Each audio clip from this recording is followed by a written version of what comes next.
Ribuan buruh dari berbagai elemen berunjuk rasa di kawasan Patung Kuda, Jakarta. Masa menuntut agar Undang-Undang Cipta Kerja dibatalkan dan menaikkan UMP sekitar 7-10%.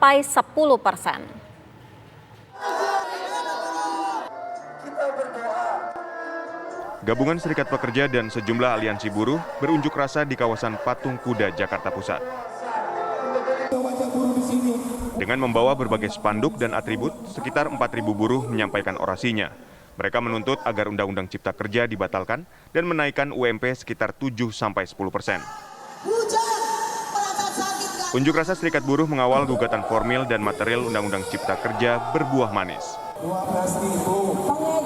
Mahkamah Konstitusi menyatakan Undang-Undang Cipta Kerja atau Undang-Undang Nomor 11 Tahun 2020 inkonstitusional secara bersyarat.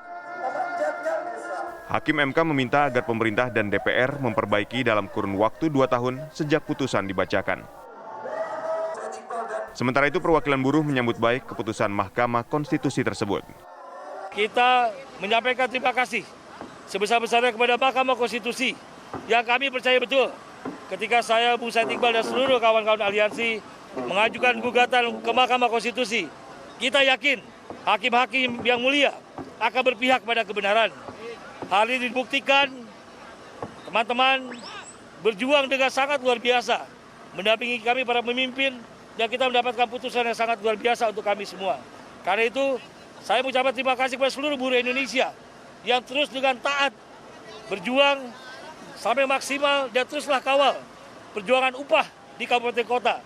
Di dalam kajian atau keputusan Mahkamah Konstitusi, memang kita harus mendalami lagi makna dan maksud yang dimaksud 2 tahun.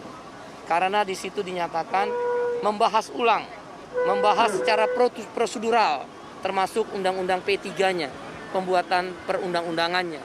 Nah, apakah materi daripada Undang-Undang Cipta Kerja juga akan dibahas ulang dan tidak dinyatakan berlaku selama pembahasan itu?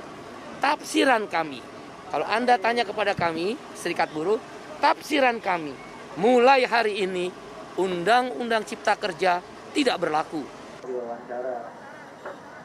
Sebanyak 5.000 personel gabungan TNI Polri disiagakan di 2 titik, yaitu di Patung Kuda dan sekitar gedung DPR RI. Dari Jakarta, Yasin Idris, Justinus Agung, Asbin Benef, TV One mengabarkan. Unjuk rasa para buruh juga terjadi di Bekasi, Jawa Barat. Kemacetan panjang terjadi di jalan-jalan utama saat unjuk rasa berlangsung. Sementara itu ratusan buruh di Jawa Tengah menolak UMP yang hanya naik 0,78%. Masa menuntut upah layak tahun 2022 naik sebesar 17%.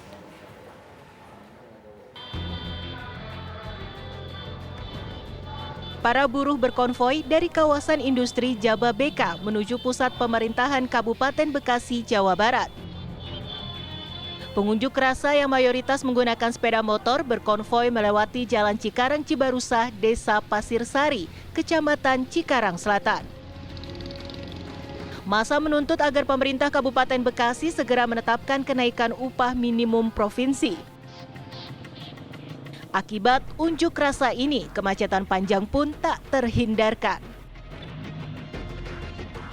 Sementara itu, ratusan buruh dari berbagai aliansi buruh di Jawa Tengah melakukan aksi unjuk rasa di depan kantor Gubernur Jawa Tengah di Jalan Pahlawan, Semarang.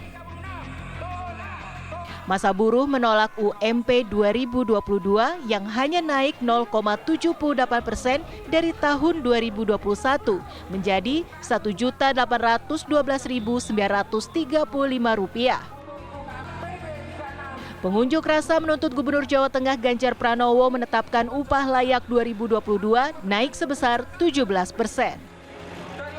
Dari Bekasi, Jawa Barat dan Semarang, Jawa Tengah, Suryo Daryono dan Didit Kordias, TV One mengabarkan.